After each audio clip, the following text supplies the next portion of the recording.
What's up, motherfuckers? So, you remember how I told you we're on that path of druidry and all that shit? Got some books here, okay?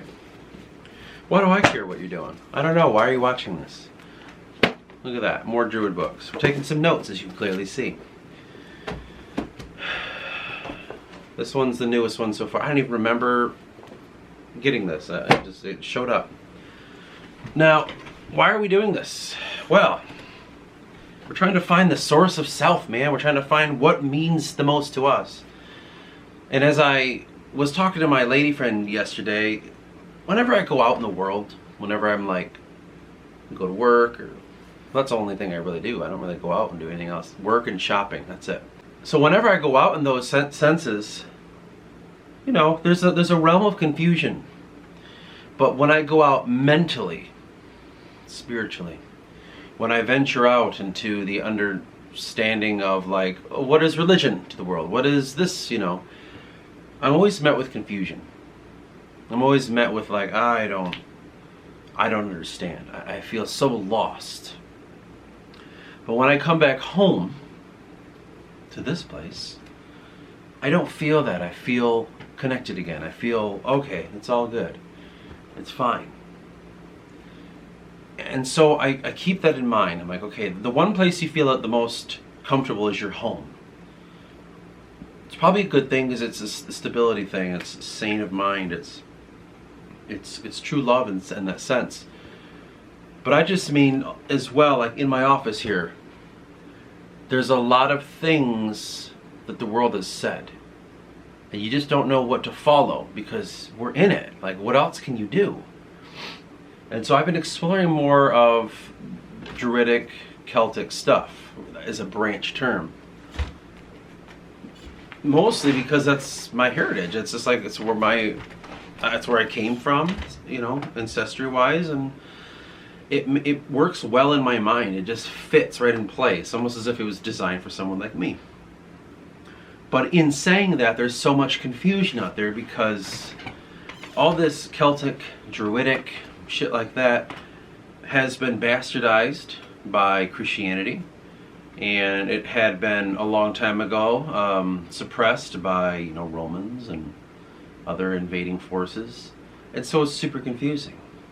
Now you can read anything from Celtic Wisdom by this Irish author all the way to, I recently discovered a channel that claims, as usual, the whole world was black and we're just this usurper race that showed up and took everything, and the original Irish were black people and stuff, and then everything in between, like the two mighty spectrums. You're just like, Jesus, like it leaves a lot of room, and you start realizing that everyone makes up their own stories with it. And so it's like, because it's so mystical, it's so far away, it's so, to say Celtic, you would think, oh geez, I don't even know what that means necessarily. And so everything you could learn about it is just other people's interpretations of it at different times, depending on when you're getting your sources. Like from, arguably you could say like William Blake, in a sense, or that one guy, A.E. basically, who wrote those Irish poems and stuff like that, House of the Titans, and his collected works that I read. To actual, like, Christianized Celtic stories of, you know, or, you know, stories about Tristan and that girl, or could you argue that, you know, Arthurian things are Celtic? You know, I guess. Accordingly, it comes from the realms.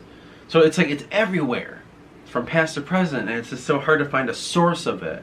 And meanwhile, like if I'm looking in here and I'm like seeing Welsh understandings of Celticness, or I'm looking at Irish, which are the two main ones that I kind of focus around, it's so hard to gather this information and feel like, yep, I have the source, I found it, we're done. Like, we know what it is. In some sense, I think that's the appeal, because what I've noticed about this is, for instance, like Judaism, Christianity, it makes it feel like I've said this in the past, here it is. This is it. You don't need to do anything else. This is all you need right here. Just fucking take it, read it, feel it, absorb it. and become it. And I couldn't get on that because a lot of factors that are inside of my understanding of Abrahamic faiths, like, yes, I believe that these events could have happened. I believe God exists and all that, but I just think this is just these people's stories of it. It doesn't mean it's an ultimate truth. I just find so much confliction in Christianity, Judaism, the stories. Like, I get that you can find allegories, you can find metaphors, but the hardest part is to say, like, yeah, that's great and all, but like, no, this is true. You have to believe this if you want to, not be damned by God. And I just think to myself, I don't think a God would be that way. I know that we've always thought it was like that. Like, you think all the way back to even Zeus. It's like, if you follow what I do, like, I can give you what you want. Like, I don't know about that, man. We're putting human qualities on a higher being. So I started dwelling on that a little bit more. And I started thinking, like, what kind of God makes this beautiful, perfectly constructed world that works so well? The way everything grows and lives and feeds each other, and it's perfect balance. But also at the same time, damns man for making mistakes. I'm not saying he can't.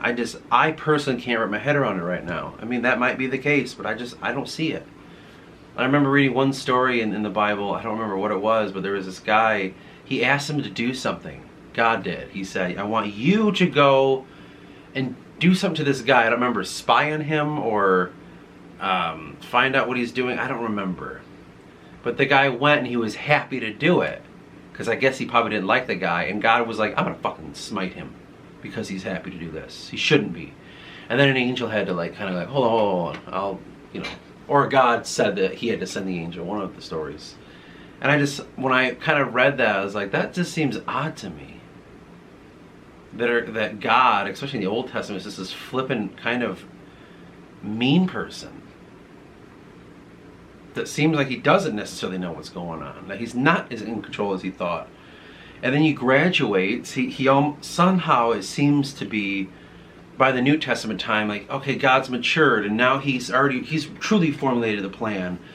Now he's a lot more mature about the way he handles human beings. So he's going to send his son down here.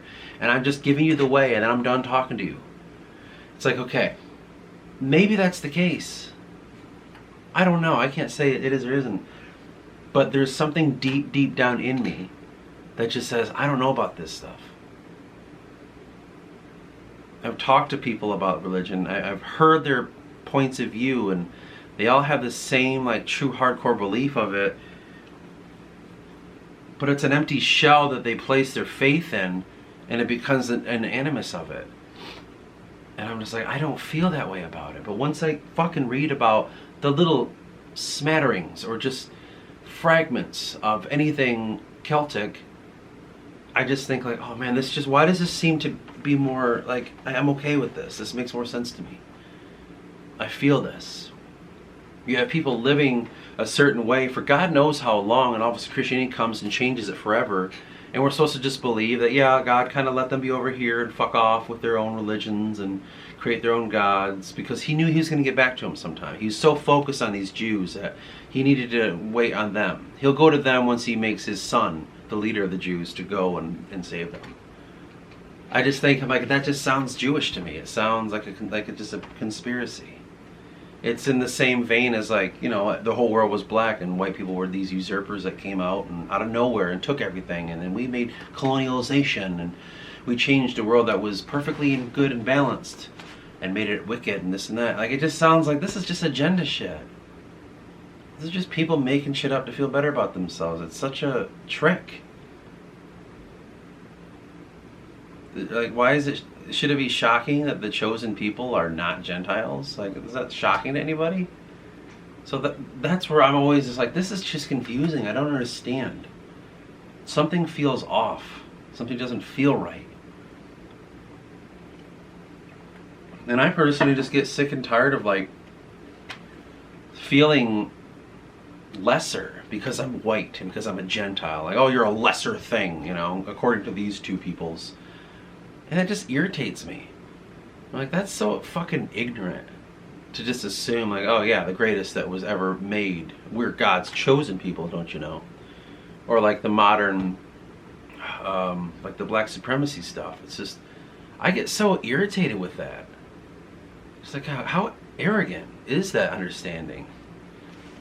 So, in saying all that, that's where my main confusions lie. I feel like there's a wicked hand behind a lot of this new enlightenment that, you know, mankind's talking about. Like, it just seems wrong. Because it feels too right. You know what I mean? Like, it's claiming to hold some knowledge that may or may not exist. And I don't know the truth of life. But I've always trusted my instinct and my gut. Because it's never led me astray. And when it's telling me, like, hey man, like, I don't know about this shit, I can't be like, well, you're stupid. That's because you aren't attuned to God, and we have to find you in the darkness so that we can lift you up. You are void of God right now, so you must be healed. Like, maybe, but it doesn't feel that way. You know, I'm not sitting here trying to delve into sin and being an evil, fucking horrible person. I try my fucking damnedest to be the best person I can be for people. To help them, to teach them, to have them teach me, to aid them when they need it, to be kind to them. I try my best. I fail a lot, but I do try my best. You telling me that I'm just this sinful fucking piece of shit because I'm not accepting, you know, whatever faith is what was being pushed at me? I'm bad though? Sure, I guess I could be, but in my mind, I doesn't feel like God. That he would just have this pushy plan where he just anoints these people, and we're supposed to have these flawed people tell us through the words of their religion and whatever they're like, whatever their words of the religion claim to say, that's it, that's the word, and that's the word is good, it's the breath of God, the fucking blood of Jesus Christ, and all this shit. And you're supposed to just like take it, man. Don't question it, take it. And I've talked about this before. I'm like, you live in a world full of people trying to sell you shit, or people trying to make you take something, or people trying to make you believe something because they need you to believe it, because it would be best if you did. And it's all this yucky conspiracy shit. And it was born from the eras that created Christianity. So how the fuck am I supposed to sit here and be like, well, you know, this is the one true time to believe what people tell you? And don't doubt it.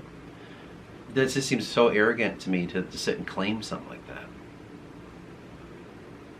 I have a really hard time with it. And so, God forbid, I go off in my own little area. I sit down, I find just myself, and I focus on that person. And in that, I'm feeling the whispers of doing this shit. So that's wrong, basically. Because it's not Christianity. It's not, you know, Jews don't seem to really recruit, weirdly. It's because it's not that, it's wrong. It's like, I don't know about that, man. Like, I quiet myself, I try to find peace, and I want to be the best person I can be. And why is this the shit that meets me? I don't know. I mean, I'm not giving an answer on that. It's just, can you understand why someone could be confused about this? And all along the way, it's like you feel this pull of Christianity, as if the egregore is so strong, it's so powerful, that it can find you, it can seek you, because you have a little bit of it in you, and so it sends its messengers. And I think that's how that works. Because I was teetering on the edge of Christianity for so long, and all of a sudden there was out of nowhere a priest would just come into bushes, an Irish priest, and just be like just quiet to himself and never speak to anybody, just go in their shop and leave.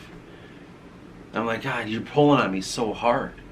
You know, or my cousin trying to explore Orthodox Christianity in his life, and him being met with an Orthodox priest at his place of work after he was debating on doing it. You could say that's a sign of a divine nature, that God is trying to give you the sign, but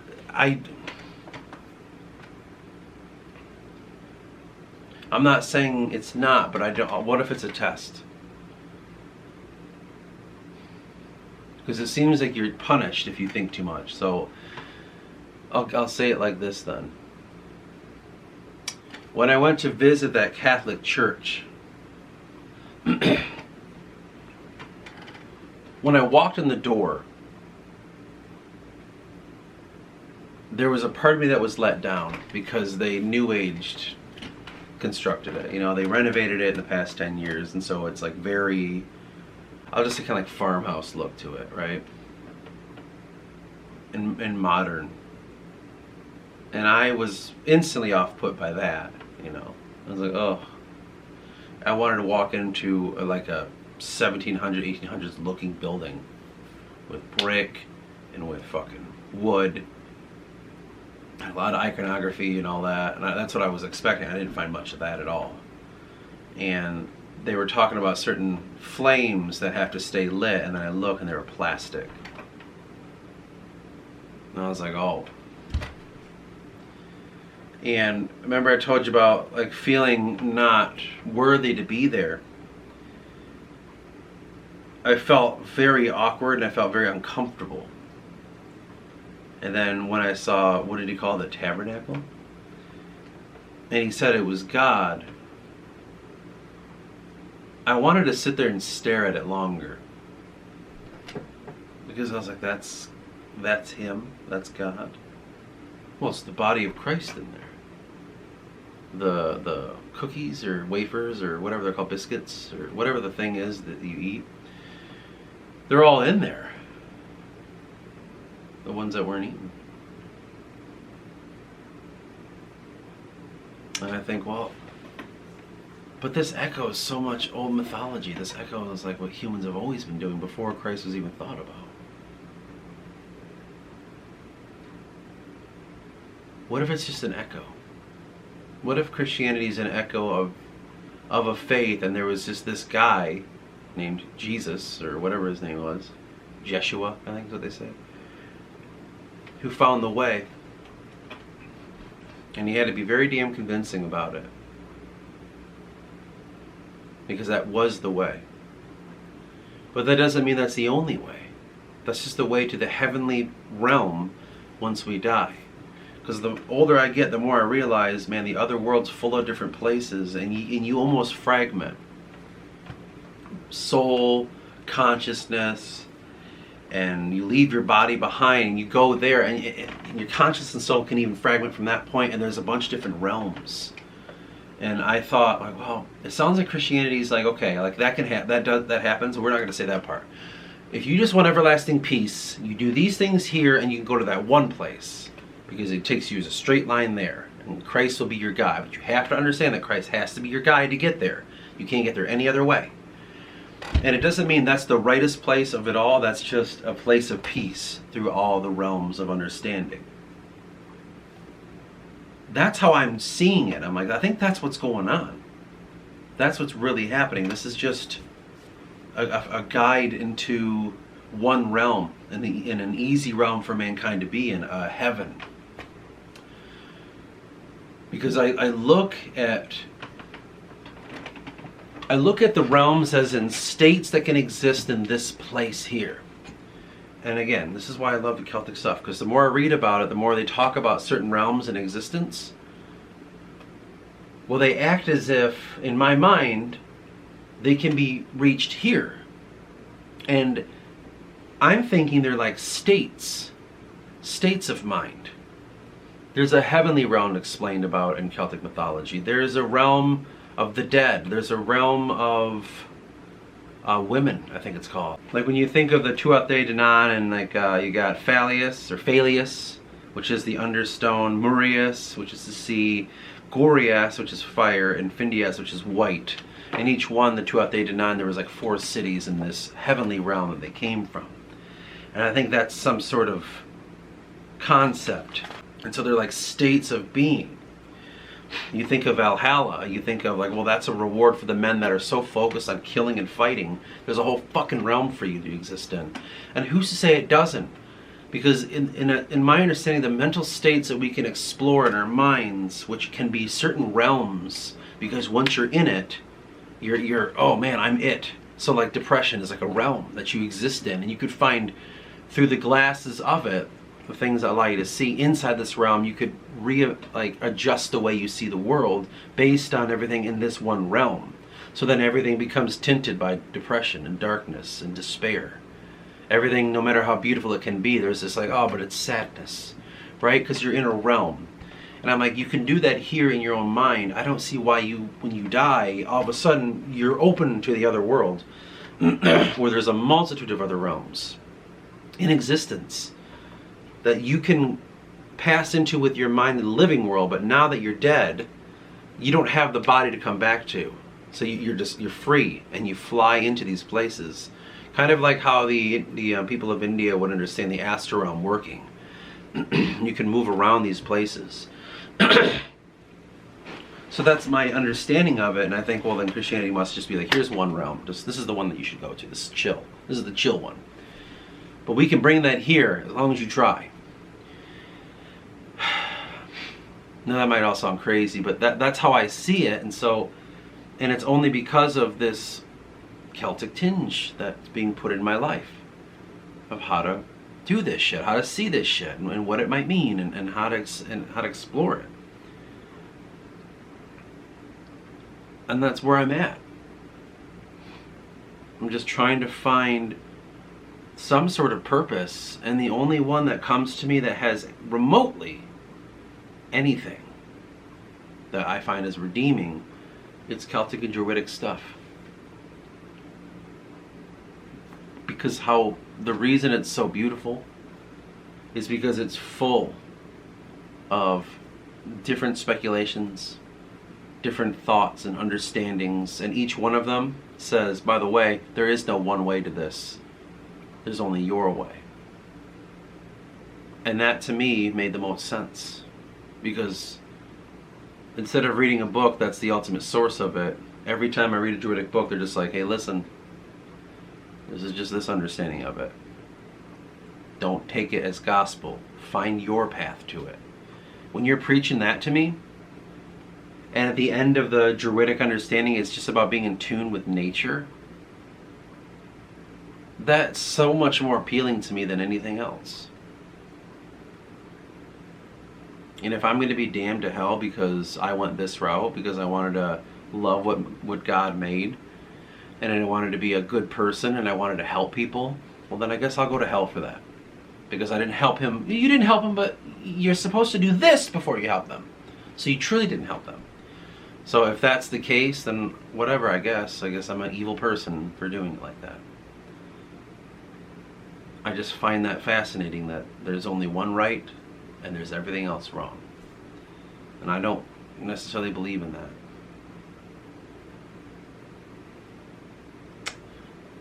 But anyway, I think that should be it. We should cut from here, because we rambled about, I don't even know. I don't even know if this is intelligible, but we'll see. We have a lot of work to do. So we'll be off.